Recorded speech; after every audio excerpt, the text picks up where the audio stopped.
Bonsoir, tu es sur Les Contes Défendus et ici on raconte des histoires que tu ferais mieux de ne pas écouter dans le noir. Certaines sont des légendes, d'autres ont réellement eu lieu. Installe-toi confortablement, baisse la lumière et surtout, ne regarde pas derrière toi. Ce soir, j'ai une histoire qui va vous faire voir vos petites balades du soir très différemment. Pas de monstres, pas de fantômes, non, juste une route vide, un soleil qui se couche et un inconnu qui n'aurait jamais dû être là. Installez-vous, mettez vos écouteurs et surtout, ne vous retournez pas. Voici l'histoire de l'homme du chemin creux. Ce soir-là, Élise est partie courir un peu plus tard que d'habitude.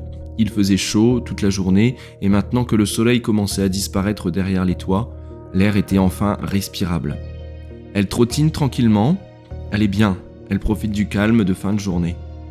Elle prend son trajet habituel, une petite route, un petit virage, puis un petit chemin en terre qui longe un bois. Rien d'inquiétant, vraiment. Elle le fait 3 fois par semaine de toute façon. Mais ce soir, il y a quelqu'un sur le chemin. Un homme, immobile, planté là, juste au bord des arbres. Il tourne le dos à Élise, la tête légèrement penchée comme s'il fixait quelque chose entre les troncs. Elle s'approche, elle remarque un détail qui la met mal à l'aise. Le type, sa tête... il la tient d'une manière étrange, comme si son menton était trop lourd, comme si son cou avait du mal à le supporter. Et il bouge par à-coups très lentement, presque imperceptible. Elle raclotte exprès ses chaussures sur le gravier pour signaler sa présence. Mais l'homme ne se retourne pas. Il la calcule pas. Il fait juste un pas de côté, un pas très lent, comme s'il écoutait plutôt qu'il ne regardait. Puis il s'immobilise à nouveau. Élise passe, mal à l'aise. Ce n'est pas normal. Il y a quelque chose de tordu dans sa posture, comme si son corps ne savait pas très bien comment être humain. Elle accélère un peu. Au bout de quelques secondes, elle ne peut pas s'en empêcher, elle se retourne, comme je pense tout le monde ferait. L'homme est toujours là, mais là, il la regarde, fixement, le visage à moitié dans l'ombre, totalement immobile. Donc elle commence à flipper, la Élise. Quelques centaines de mètres plus loin, Élise essaye de se calmer. Elle se dit que ce n'est rien. Un type bizarre, ok, mais un type bizarre, ça existe partout de toute façon. Elle arrive au niveau d'un petit pont en bois. La lumière baisse, le chemin devient sombre étant donné que la fin de journée avance de plus en plus. Et là, un bruit, un craquement. Pas celui d'une branche qui tombe, non. Un craquement de pas derrière elle, juste après qu'elle ait posé le sien. Elle s'arrête, plus rien. Elle repart, et au bout de 3 foulées, craque encore, synchronisé avec ses pas, comme si quelqu'un copiait son rythme pour ne pas se faire prendre. Élise éteint sa respiration, prête à entendre le moindre son. Rien, silence total. Elle continue, mais cette fois avec ce nœud dans l'estomac. Elle sent quelque chose. Vous savez, cette sensation désagréable dans le dos comme un poids invisible. Elle jette un coup d'œil rapide. Personne sur le chemin, mais sur la droite, à travers les arbres, il y a du mouvement. Quelqu'un marche parallèlement à elle, caché dans le bois. Et même s'il est à une 20aine de mètres, elle reconnaît tout de suite la silhouette. Le cou trop rigide, la démarche pas naturelle, trop mesurée. L'homme du bord du chemin, celui qu'elle a vu tout à l'heure. Il ne la quitte pas des yeux. Le chemin tourne et à un moment, le bois disparaît. Elle se dit qu'elle va le semer. Elle accélère franchement cette fois-ci. Quand elle atteint la route éclairée, soulagée, elle se retourne une dernière fois. Il n'est plus là. Elle respire enfin. Elle commence à trotter vers les maisons du quartier. Et c'est là qu'elle le voit. Pas derrière elle, non. Devant elle, au bout de la rue, l'homme. Il se tient face à elle comme s'il l'attendait, sans bruit, sans respiration, sans un seul mouvement. Élise ne comprend pas. Il aurait dû faire un énorme détour pour arriver avant elle. Ou courir, mais il n'a pas l'air essoufflé, pas une seule goutte de sueur. Il est juste là. Vraiment trop chelou. Elle fait demi-tour, un peu trop vite. Elle manque de tomber, elle court dans l'autre direction vers les pavillons éclairés. Elle se retourne, l'homme marche, pas vite, pas en courant, juste il marche. Mais il réduit la distance plus vite qu'il ne devrait.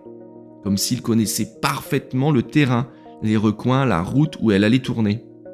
Elle accélère encore. Arrivée devant une ruelle entre 2 haies, elle hésite. C'est un raccourci qu'elle connaît. Elle le prend sans réfléchir. Mais dès qu'elle s'engage dans la ruelle étroite, elle regrette. C'est sombre, plus de lampadaire, juste le bruit de ses propres pas précipités. Puis soudain, tac tac tac, Des pas derrière elle, plus rapides, plus nombreux, comme s'il accélérait seulement quand elle ne pouvait plus faire demi-tour. Elle court vraiment vite. Elle sent son souffle brûler sa poitrine, là, elle donne tout, elle est pleine d'adrénaline, donc là, elle va au-delà de la douleur, c'est plus ça qui la tracasse en tout cas. Elle débouche enfin dans une rue éclairée, elle fonce vers la maison d'une amie, numéro 22. Elle tambourine sur la porte, paniquée.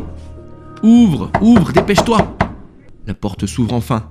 Elle la pousse presque en entrant, referme derrière elle, se colle contre le mur. « Il y a un homme, il me suivait. »« Hein ? Qui ça ?» dit son amie. Élise tente de parler mais elle tremble trop.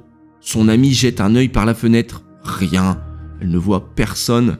Elle revient vers Élise. « Tu es sûre de ce que t'as vu ?»« Mais oui, il m'a suivi depuis le bois et après il est apparu au bout de la rue comme s'il savait où j'allais. » Son amie fronce les sourcils. « Mais attends, t'as pris quelle rue ?»« Bah, celle entre les deux haies, juste avant le rond-point. »« Mais Élise, c'est pas possible. » »« Comment ça, c'est pas possible ?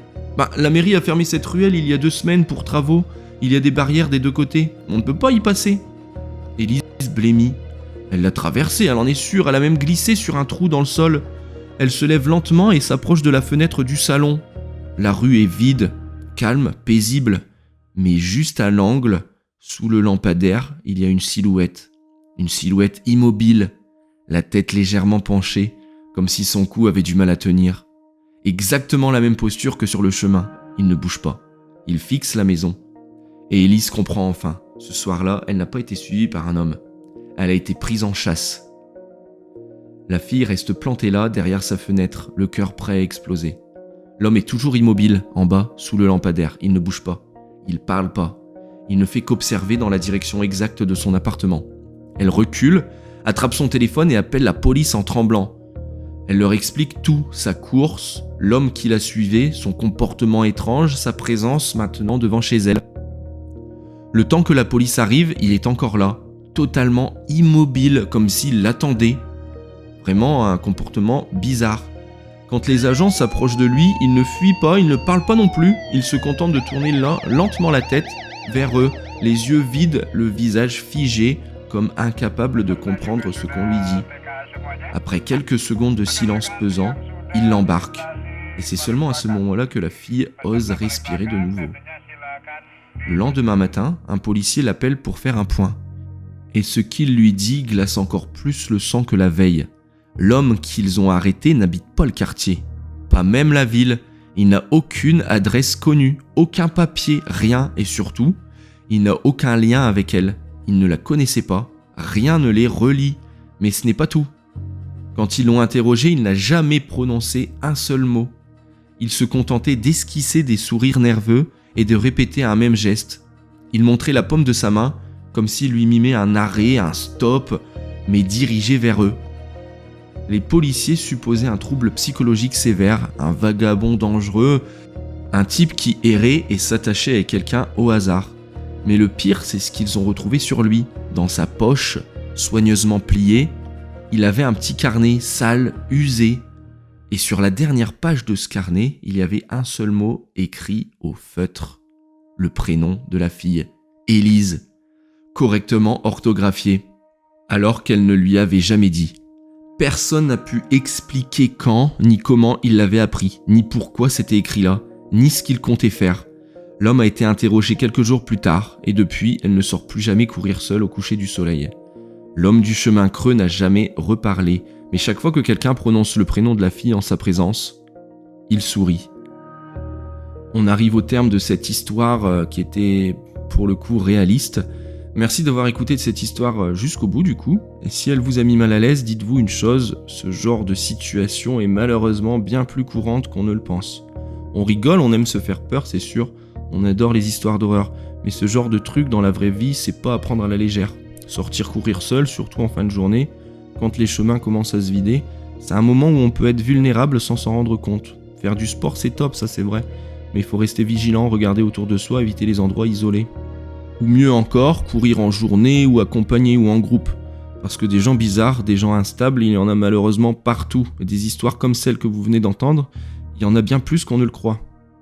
Prenez soin de vous, restez prudents, et si vous voulez d'autres histoires vraies et dérangeantes, abonnez-vous, ça aide énormément la chaîne, surtout que c'est le début, ce sont les prémices. Mais sur ce, bonne nuit à tous et faites attention à vous. C'était Les Contes Défendus